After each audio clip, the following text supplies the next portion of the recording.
Let me tell you, Max's Lifestyle is not the competition of any business in the township. Funa ukuthi understand about Max's Lifestyle.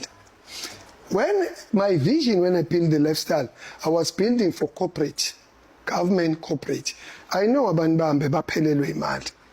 Kuhambe ngifuna mina kuthiwe kufika corporate la khipha 160 abantu abawu600 yakhipha u300,000 a week yaqeda. To those people who are coming and go, I don't have an interest. And two, when you look at Max's Lifestyle, is intimidating. Which means technically, I belong here in market.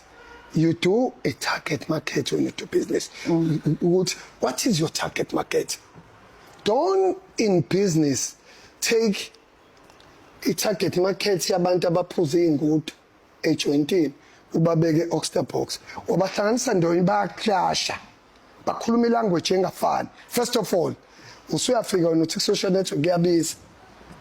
Akubizi. Look at your culture and look at air conditioning.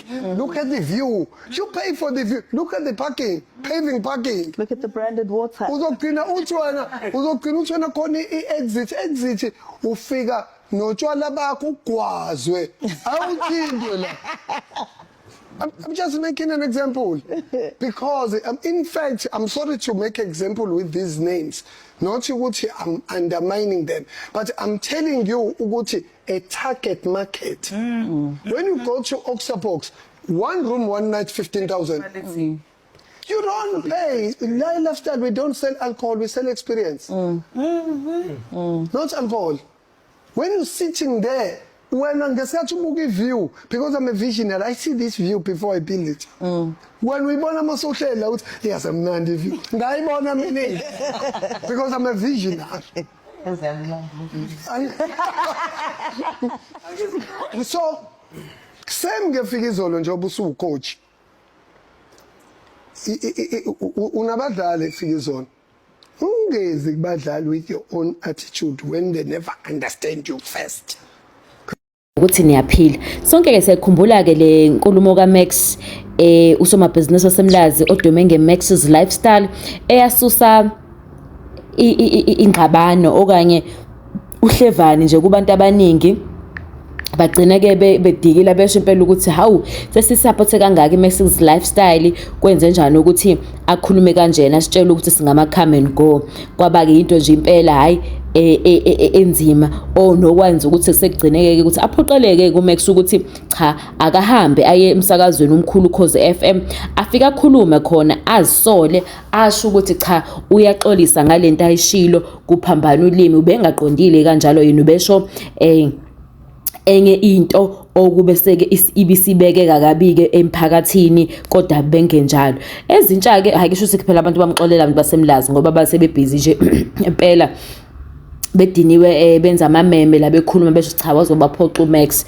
sekukhona izintsha ezingenile njengamanje kuthiwa ke sekuxoshwe inqwaba yabasebenzi lapha yana eMax Style nxa yokuthi business alisayenza imali futhi alisebenza kahle kuthiwa over 20 staff members have been retrenched by once trending Durban Shisanyama Max's Lifestyle Village.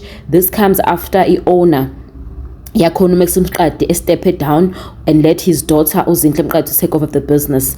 A staff member who has lost his job at once of the popular venue informed yamaphephandaba ukuthi he has been let go sidiliziwe. They say there are no customers and the business is not making money. Sure.